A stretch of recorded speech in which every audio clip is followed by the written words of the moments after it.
বলেছেন আর দোয়া মুখ্য ইবাদত, দোয়া হচ্ছে সমস্ত ইবাদতের মাগাজ। বলুন আলহামদুলিল্লাহ। আমাদের এখানে কার আব্বা, কার মা, দাদা দাদি, নানা নানি অনেকের বাপজি চলে গিয়েছে। আমরা জালসার শেষে সকলে বাপজি দোয়া নিয়ে বাড়ি যাব, বলুন ইনশাআল্লাহ। আরে কেদার চাঁদপুরের বাপজি ভাইরা, এরা জালসা দিয়েছে বাপজি মসজিদের উন্নতির কল্পে, এটা আমরা জানি। কিন্তু আমাদের প্রতিটা মানুষের টার্গেট হচ্ছে বাপজি দোয়াটা হচ্ছে আসল। যে এলাকার যত বাপজি মায়াত কবরবাসী হয়েছে তারা যেন কবরে যেন একটু ভালো থাকে, তাদের মাগফিরাতের কামনা করে বাপজি এই এত বড় বিরাট একটা জালসার মাহফিল আয়োজন করা হয়েছে। আমি আপনাদের সামনে আলোচনা করব বাপজি। আমরা জানি যে রাসূলুল্লাহর জামানায় যারা নবীদের কথাকে শুনেছিলেন, সামি'না ওয়া আতা'না, সাহাবারা রাসূলের কথাকে শুনতে সাথে সাথে তারা আমল করতেন, বলুন আলহামদুলিল্লাহ। আজ আমাদের বাপজি পুরো উল্টাটা হয়েছে, আমরা শুনি কিন্তু আমল করি না। সাহাবাই কেরামদের বাপজি তাদের আমলে পাওয়া যাচ্ছে জীবনীতে, আতরুকু সুন্নাতা লিহাবিবি লিহাউলাইল হুমাকাই। নবীর সাহাবারা বলেন যে বিশ্ব নবীর ছোট সুন্নাত পর্যন্ত আমরা ছাড়তাম না, বলুন আলহামদুলিল্লাহ। তারা একেবারে ছোট সুন্নাত পর্যন্ত মেনে নিয়েছিলেন। যারা মেনেছিলেন তাদেরকে বাপজি সাহাবা, বেটা ছেলে হলে আর মেয়ে ছেলে হলে বাপজি তাদেরকে সাহাবিয়া বলা হতো। বেটা ছেলে হলে রাদিয়াল্লাহু তাআলা আনহুম আজমাইন, আর যে সব মা বোনেরা সে সময় ঈমান এনেছিলেন তাদেরকে রাদিয়াল্লাহু তাআলা আনহুম আজমাইন। এই যে রাদিয়াল্লাহু তাআলা আনহু বাপজি, এটা আপনার আমার নামের পরে বলা যাবে? ভাই একটু কথা বলে। যে আমি মাওলানা ইউসুফ, আমি মারা গিয়েছি ধরুন, এবার লোকে বলবে যে ইউসুফ রাদিয়াল্লাহু তাআলা আনহু মারা গিয়েছে, এই কথা বলবে? কথা বলে? এটা বলবে না, বলবে অমুক জায়গার ইউসুফ মাওলানা সাহেব মারা গিয়েছে, কি অমুক আব্দুর রহমান মারা গিয়েছে। খুব যদি বুজুর্গ হয়, আল্লাহওয়ালা হয়, তাহলে বলবে রহমাতুল্লাহ আলাইহি, আল্লাহ তার উপরে রহমত বর্ষিত হোক। কিন্তু রাদিয়াল্লাহু তাআলা আনহু বাপজি আপনার আমার নামের শেষে বলা যাবে না। সাহাবারা তাদের কথাতে রাসূলুল্লাহ খুশি হয়েছিলেন, আল্লাহ রাজি হয়েছিলেন, বলুন আলহামদুলিল্লাহ। নবী জামানায় বাপজি যারা রাসূলের কথাকে মানে নাই তারা ছিল বাপজি কাফের, এখনো বাপজি তারাও কাফের, যারা রাসূলুল্লাহর কথাকে বাপজি মানবে না শোনার পরে। আমরা জানি বিশ্ব নবীর সবচেয়ে মক্কা নগরে দুশমন ছিল, তার নাম ছিল বেঈমান আবু জাহাল, যাকে আবু জেহেল বলে বাপজি ডাকা হতো। মানুষ আবু জেহেল বলেই চিনে। এখানে অনেক বাপজি ভাই রয়েছে, আর আশা করি আপনারা বুঝতে পারছেন যে কতটা মোবাইলে এই কথাগুলো বাপজি রেকর্ডিং হচ্ছে। এদের মুখে শুনলাম যে বক্তব্য চলছে, আর এদিকে লাইভে নাকি মানুষ দেখে, কত হাজার মানুষে দেখছে বাপজি, ওরা মোবাইল দেখে বলে দিবে। তাহলে কথাগুলো বাপজি সারা পৃথিবীতে যেখানেই বাঙালি মানুষ আছে, বাংলা কথাগুলো বাপজি তারা শুনবে আশা করি। অনেক উলামায়ে কেরাম বাপজি আছে, এই আবু জেহেলের যে নামটা রাসূলুল্লাহ রেখেছিলেন, আপনাদের কারো মনে আছে ভাই যে আবু জেহেলের আসল নামটা কি ছিল? মনে আছে কারো আপনাদের? শুনলে হয়তো মনে নেই। নবী আমার দুনিয়ার বুকে বাপজি 10 থেকে 12টা লোক ইমানদার এবং বেঈমান তাদের বিশ্ব নবীর নাম কিছু রেখেছিলেন, যেই নামগুলো রাসূলুল্লাহ মুখ দিয়ে বের করেছিলেন। পৃথিবীর মানুষ নাই যে রাসূলুল্লাহর সেই নামটাকে বাপজি কেটে দেওয়া। কেউ আছে? কেউ কাটতে পারবে? কথা বলে। আমরা উলামার মুখে শাইখেনে কেরাম, হুফাইজনে কেরাম, মুহাদ্দিসিনে কেরাম, বক্তারা যারাই বক্তব্য দেয় তারা দেখেন হাদিসে পাবজি খুতবায় পড়তে গিয়ে পড়ে ওয়া নবী হুরায়রা তা ক্বালা নবী সাল্লাল্লাহু তাআলা আলাইহি ওয়াসাল্লাম। বলে না আবু হুরায়রা নাম নেয় না? এই যে আবু হুরায়রা, এর নামটাও রাসূলুল্লাহ দিয়েছিলেন। বলুন আলহামদুলিল্লাহ। এই আবু হুরায়রার নাম আবু হুরায়রা নয়। আপনারা এটাও জানেন কি? আমার জানা নেই। এই আবু হুরায়রার নাম, আসল নাম ছিল আব্দুর রহমান বিন আউফ। আউফের বেটা আব্দুর রহমান। তখন আবু হুরায়রা তার নামটা হয়নি। আমাদের অনেক মানুষের দুটি করে নাম থাকে। একজনের নাম আব্দুল জলিল, দেখতে হয়তো ময়লা, লোকে পাড়ার লোকেরা নাম দিয়েছে কালু কালু করে ডাকে। আদৌ তার নামটা কালু নয়। এই কালুটা মানুষের মুখে লাকাব হয়ে দাঁড়িয়ে গেছে। তে আবু হুরায়রা এর আসল নামটা আমি কি বললাম একটু জোরে বলেন? ভালো নামটা কি বললাম? আবু হুরায়রা আব্দুর রহমান। এই আব্দুর রহমান বিশ্ব নবীর খুব দামি সাহাবা ছিল। হাদিসে পাওয়া যায় সবচেয়ে বাবজি সাহাবার মধ্যে থেকে আবু হুরায়রা তিনি হাদিস বয়ান করেছেন বেশি। এই আব্দুর রহমান রাসূলের দরবারে থাকতেন, হাদিস মুখস্থ হতো না, ওনার জীবনীতে লিখেছে।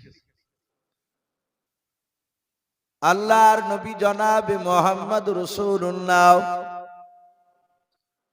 সাল্লাল্লাহু তাআলা আলাইহি ওয়াসাল্লামের দরবারে এই যে আব্দুর রহমান বলে বাপ যে সাহাবার নাম, ওই ব্যক্তি নবীজির দরবারে বাপ যে বসে বসে কথাগুলো শুনতেন। নবীজির আমার আল্লাহর রাসূল সকাল বেলায় আলোচনা করলেও বৈকাল বেলায় ওই আব্দুর রহমানকে জিজ্ঞাসা করলে আল্লাহর নবী সকাল বেলা কি আলোচনা করেছে তুমি বলো। আব্দুর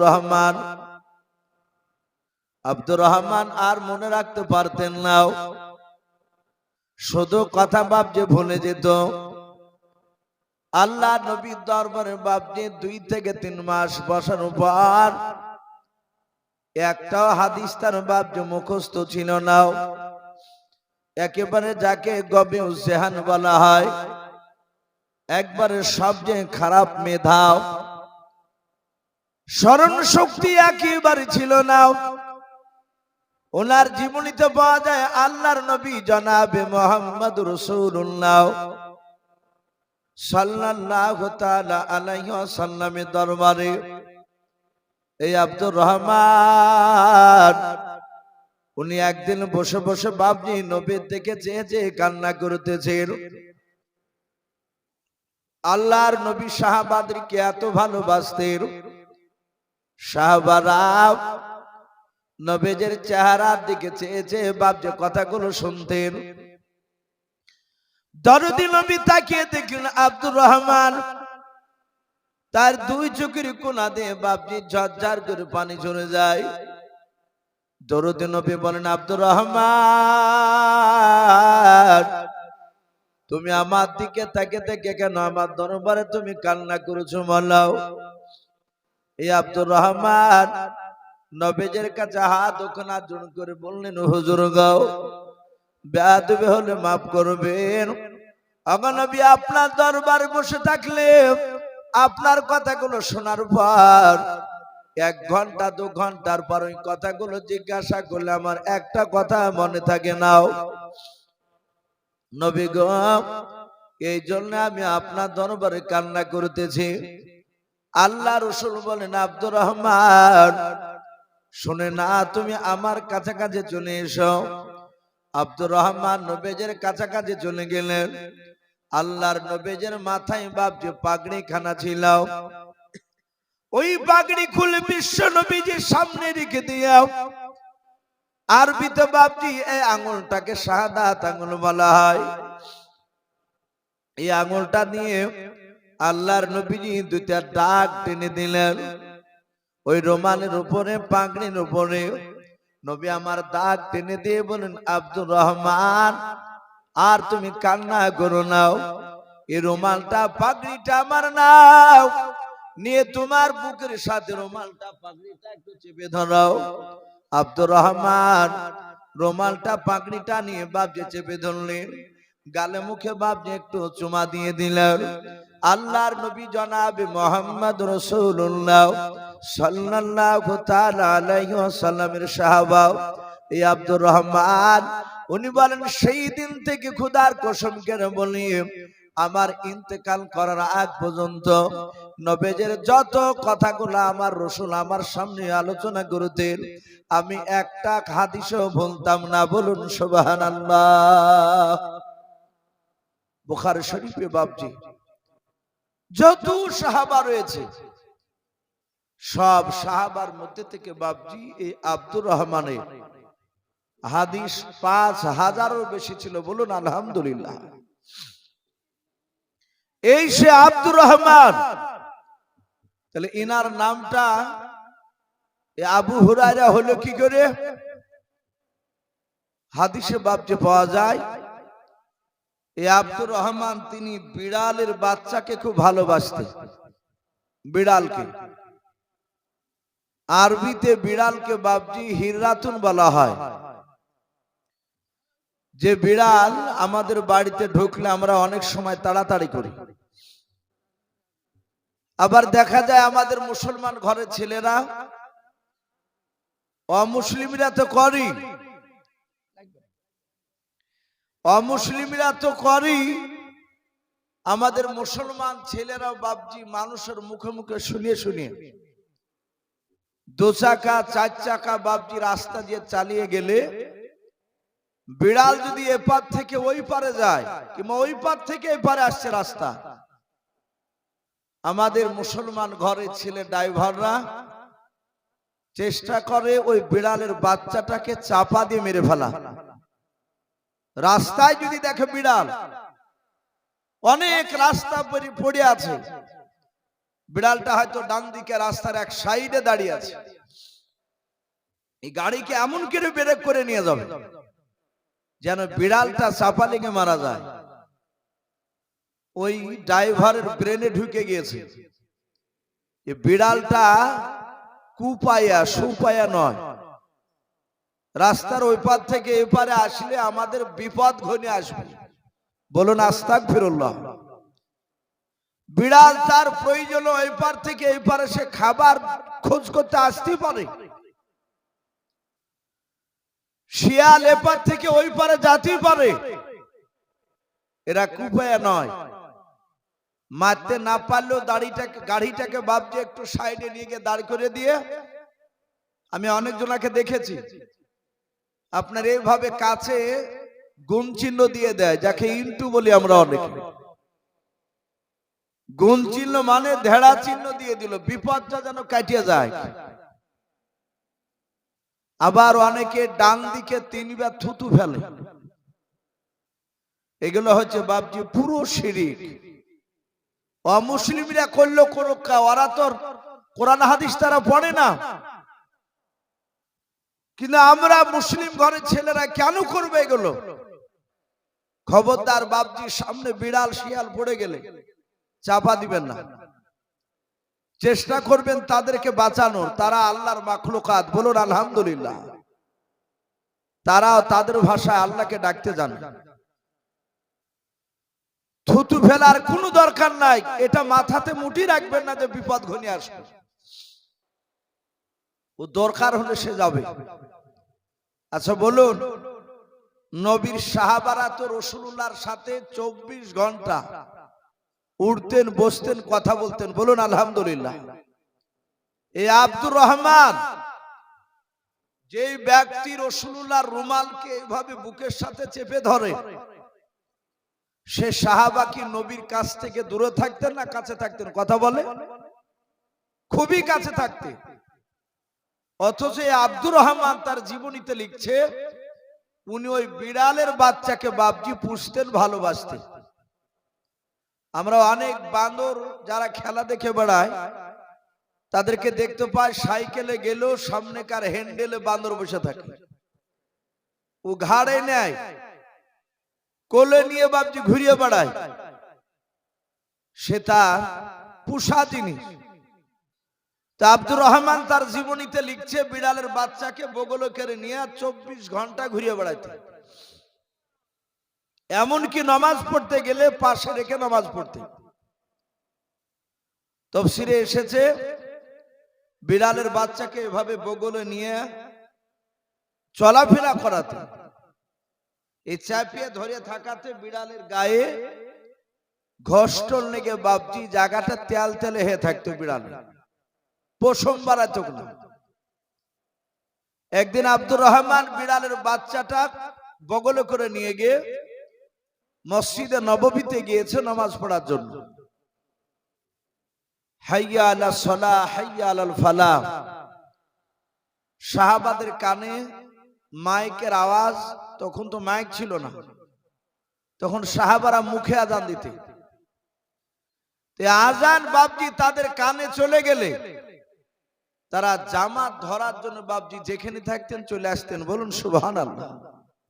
আব্দুর রহমান চলে এসেছে, বিড়ালের বাচ্চাটা রেখে দিয়ে তিনি বদনা থেকে পানি নিয়েছেন। তখন বদনা ছিল, এখন বদনা সিস্টেম আর নাই মসজিদে। এখন তো সব মসজিদে ট্যাপ সিস্টেম হয়েছে। তা আব্দুর রহমান তিনি অজু বানাচ্ছে, আর বিড়ালটা ছিল বাপজি পিপাসিত অবস্থায়। ও বারবার শুধু বদনাতে মুখ লেগে দিয়ে পানি পান করার চেষ্টা করছে বিড়ালের বাচ্চাটা। রাসূলুল্লাহ মসজিদে নববীতে বাপজি দরজার গুড়িতে বসে বসে দৃশ্যখানা দেখছিলেন। যখনই মুখ লাগাতে যায় বাহা দিয়ে ভাবে সরিয়ে দেয়।